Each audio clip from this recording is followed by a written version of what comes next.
Apa yang berlaku dekat Bekasi tu mungkin membuktikan betapa kita semua kat sini kena expect the unexpected. Cari kerja sampai berlaku pergelutan yang kita boleh faham betapa teruknya tu. Dapat 3.000, baru kerja 20 hari tapi dapat 3.000. Tuh kalau mau kerja di perkebunan sawit, di sini ada juga yang siap menerima, ya. Dan Bapak nanti lewat jalan samping, kejadian lagi kayak begini, terus menerus kan nggak bagus ya, iya kan? Nggak enak kan di depo kemarin? Awal ya. Malaysia yang selalu kalian rendahkan, yang selalu kalian hina, yang selalu kalian caci maki, yang selalu kalian ingin ganyang Malaysia, geng. Mereka tetap lapang dada menolong warga kita untuk bekerja di negaranya.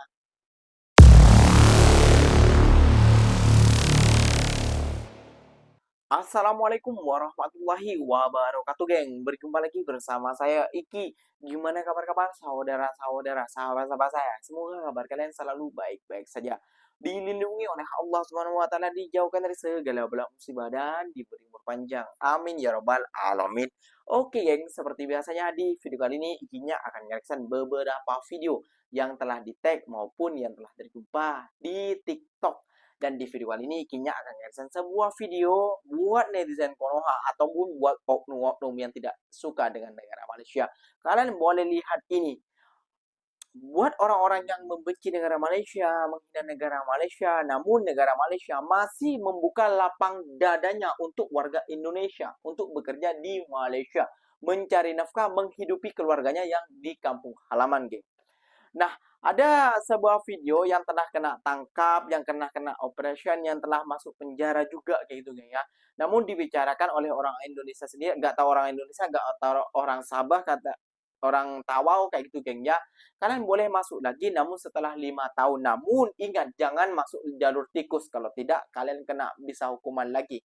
Kurang baik apalagi negara Malaysia kepada kita, geng. Kurang berlapang dada apalagi negara Malaysia kepada kita, geng, kepada rakyat Indonesia.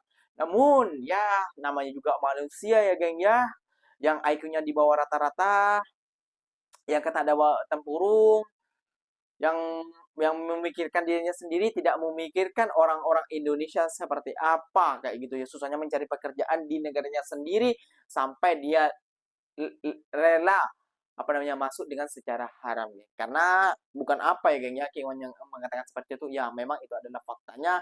Mencari pekerjaan di negara sendiri itu butuh orang dalam. Nah, nggak usah berlama-lama, tentunya kalian sudah penasaran videonya seperti apa. Jom kita simak bersama-sama. Namun sebelum simak, jangan lupa dulu dong, geng, sokong channel ini dengan cara apa? Subscribe, like, comment, and share-nya.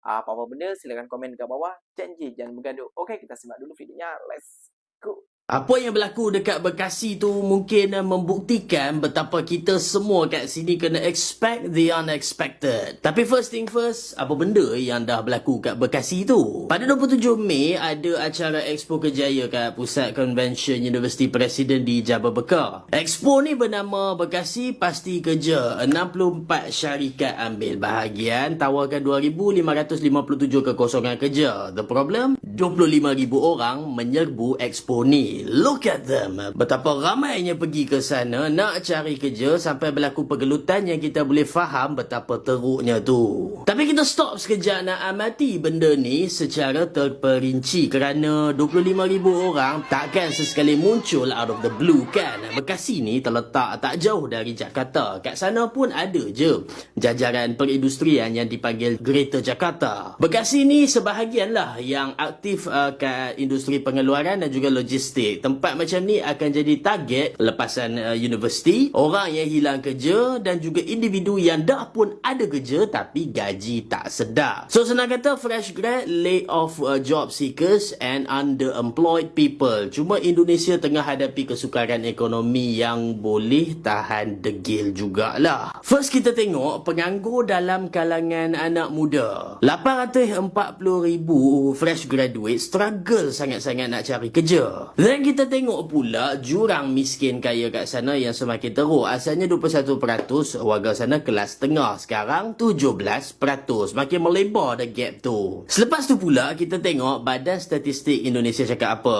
Mereka kata jumlah pemohon kerja dan jumlah kekosongan kerja tu tak tally. Bermakna pemohon lagi banyak dari kekosongan kerja tu. Bila supply lagi tinggi banding dengan demand kat dalam pasaran buruh, sama ada gaji rendah ataupun sangat susah nak dapat kerja tu. And of course, lagi banyak kita boleh tengok. Belum lagi kita amati ketidaktentuan global disebabkan tarif yang Amerika tengah buat hal sekarang ni dan sebagainya lah. Sebab ni lah pernah viral hashtag kabur aja dulu. Tak lupa juga protes Indonesia gelap serata kampus universiti. Kat ASEAN ni je, untuk pengetahuan korang semua, Indonesia dapat skor yang paling rendah bila main tang optimisme anak muda terhadap hala 7 negara. So semua isu ni menggelegak. Akhirnya kita dapat tengok terzahirnya kat Bekasi Job Fair. 25,000 orang menyerbu tapi peluang pekerjaan 10 kali ganda lebih kecil. Ada yang pengsan sebab terlalu berhimpit. Nak kawal keadaan tu pula, pihak berkenaan buat sistem barcode yang lagi mengeruhkan keadaan tu. Semua kena serbu kat poin yang kecil untuk imbas. Jadi apa yang berlaku tu sebenarnya combine isu systemic economy dan juga masyarakat. Sangat ramai nak cari kerja. Peluang yang tersedia tu pula tak cukup nak menampung permintaan. Ulasan ni menggabungkan ekonomi dan juga isu semasa. Ini tadi kita baru gajian teman-teman. Lumayan lah, dapat 3.000. Baru kerja 20 hari tapi dapat 3.000. Ini tapi kerja sawit potong buah. Tapi ini utang makan. Ini 2 buku. Ini utang makan. Tapi makan alhamdulillah lah, nggak terlalu banyak lah. Dalam 1 juta lah uang Indonesia. Uang sini baru 300 kurang lah ringgit. Ini kita dapat 3.000 ini.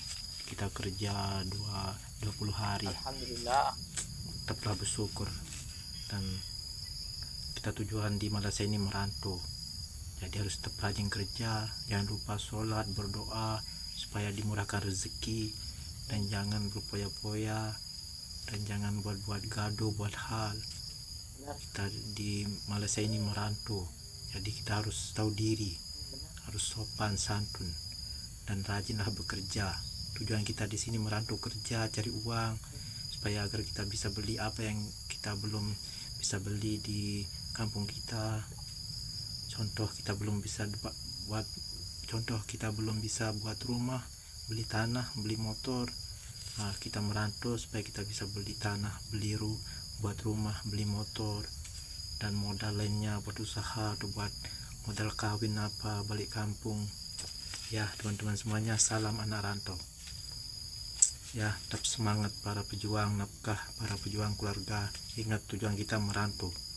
Ya, jadi rajinlah bekerja dan ikutilah aturan apa yang ada di Malaysia ini ya. Malaysia ini kita bisa apa yang kita mau kita beli, janji kita rajin kerja. Ya. Assalamualaikum semuanya. Tuh kalau mau kerja di perkebunan sawit, di sini ada juga yang siap menerima, ya.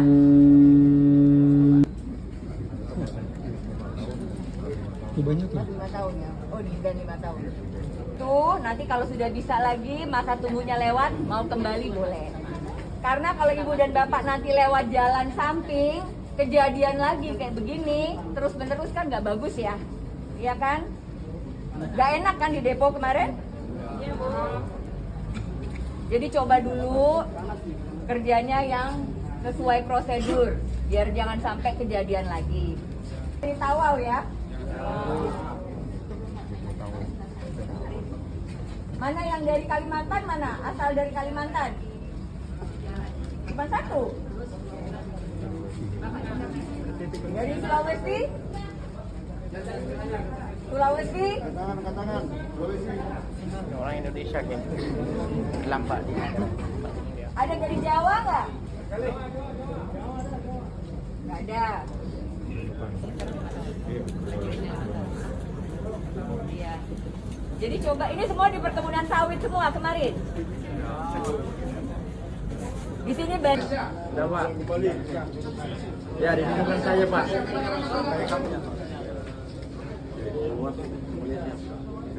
Jadi geng, negara Malaysia yang selalu kalian rendahkan, yang selalu kalian hina, yang selalu kalian caci maki, yang selalu kalian ingin ganyang Malaysia geng. Mereka tetap lapang dada menolong warga kita untuk bekerja di negaranya. Kayak gitu geng ya. Jadi come on lah guys, teman-teman semua saudara-saudara, sahabat-sahabat. Berpikir cerdas sedikit, berpikir maju sedikit. Jangan IQ 78 terus dipakai. Come on lah.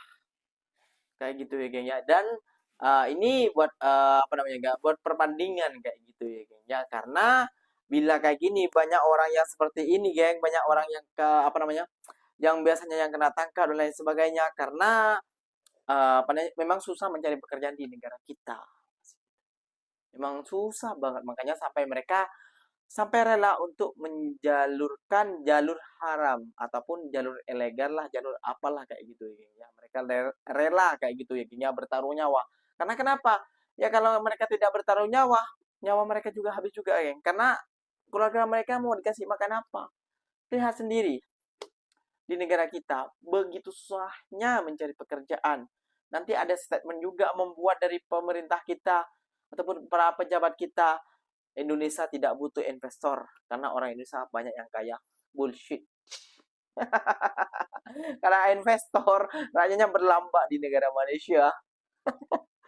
Oke geng, mungkin videonya sampai di sini saja. Semoga kalian paham apa arti dari video ini. Terima kasih banyak buat kalian yang like, yang nonton sampai akhir. Ikinya pamit undur diri dulu. Wassalamualaikum warahmatullahi wabarakatuh geng. Berjumpa lagi tahu di mana di next video. Bye bye.